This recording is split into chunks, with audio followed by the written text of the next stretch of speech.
A woman wears a mask and a cap and steals clothes from a clothing store. The shop owner calls the police, but she manages to escape.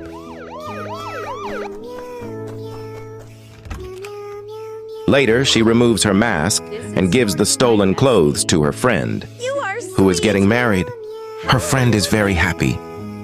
My bride is gorgeous.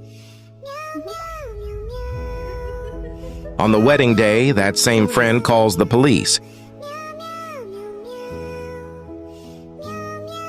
When the police arrive, they arrest the innocent woman and take her to jail. The bride cries, and the thief tells her, "I love you."